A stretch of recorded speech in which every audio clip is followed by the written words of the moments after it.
Bonjour et bienvenue sur Repérage, la chaîne de géographie pour les collégiens et les lycéens, dans un nouvel épisode intitulé Introduction à l'Afghanistan.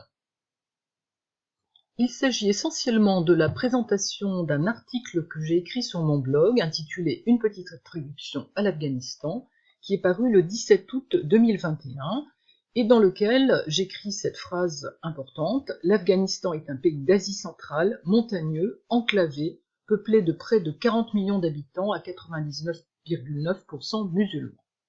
Cet article, je l'ai écrit parce que le 15 août 2021, les talibans se sont emparés du pouvoir à Kaboul, et donc il est important de comprendre un peu la configuration de ce pays avant de pouvoir en savoir plus en géopolitique. Voilà pourquoi la première chose est de se rendre compte de la position de l'Afghanistan en Asie centrale et de ses voisins. L'Afghanistan se trouve ici, j'ai mis seulement sa capitale Kaboul et la deuxième ville, Kandahar. C'est donc un pays enclavé, sans accès à la mer, puisque la mer ici se trouve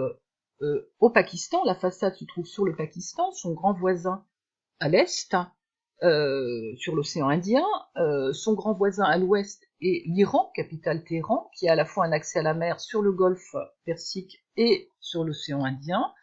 Et comme autre voisin, l'Afghanistan a trois anciennes républiques de l'ex-URSS, le Turkménistan, l'Ouzbékistan, le Tadjikistan, et est légèrement frontalier avec la Chine, mais c'est dans la montagne, donc ce n'est pas un passage frontalier. C'est important de comprendre cette position d'enclavement, puisque l'Afghanistan dépend pour son approvisionnement des ports du Pakistan principalement, et un peu d'Iran. Enfin, ce que j'ai mentionné, c'est la présence à proximité, en gros à 3 heures de vol de Kaboul, de l'Arabie Saoudite et de ses Émirats qu'on voit ici, le Koweït, le Bahreïn, le Qatar, les Émirats arabes unis, puisque l'évacuation des ressortissants occidentaux d'Afghanistan après la prise par les talibans s'est faite en direction d'Abu Dhabi aux Émirats et de Doha au Qatar. Cette autre carte qui montre le relief montre le fait que l'Afghanistan est essentiellement un pays montagneux dans lequel se trouve cette chaîne, l'Hindoukouche, qui culmine à près de 7000 mètres et qui finalement est le prolongement de l'Himalaya. Et les régions qui sont finalement moins élevées sont au sud vers Kandahar et puis au nord, vers la ville de Mazar-i-Sharif. Et donc l'Afghanistan dépend principalement pour ses relations avec l'extérieur de ce col très important qui s'appelle la passe de Khyber, qui est à 1000 mètres et qui lui permet de rejoindre les pays de l'Indus, donc la vallée de l'Indus, d'abord la ville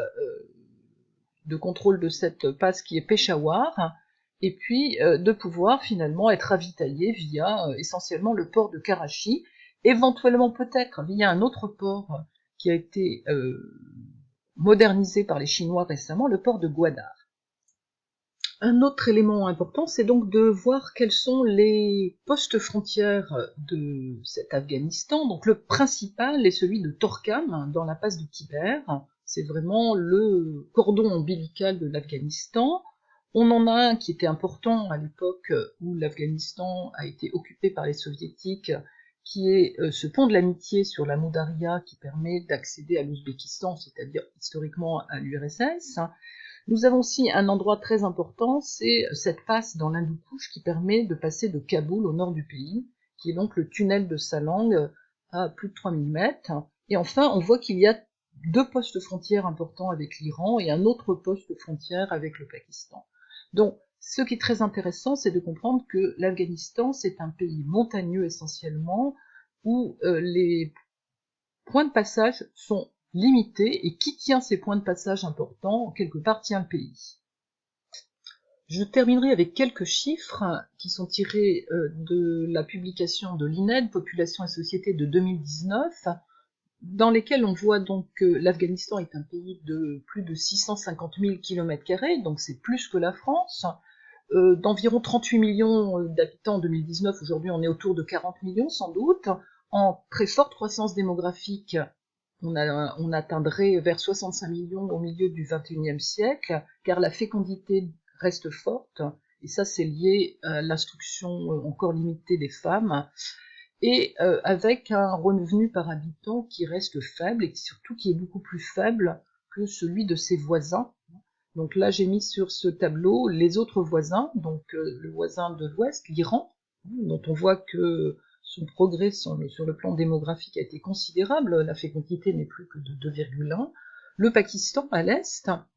les anciennes républiques de l'URSS, si j'ai mis la Russie, c'est que c'est une puissance régionale importante dans la géopolitique de cette région, et puis d'autres pays peuplés, donc vous voyez que l'Irak a à peu près le même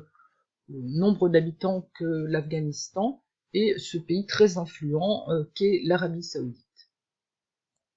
Et nous en resterons là pour l'instant, pour cette première vidéo de présentation sur l'Afghanistan. Il faudra désormais parler de la composition ethnique de ce pays et de son histoire.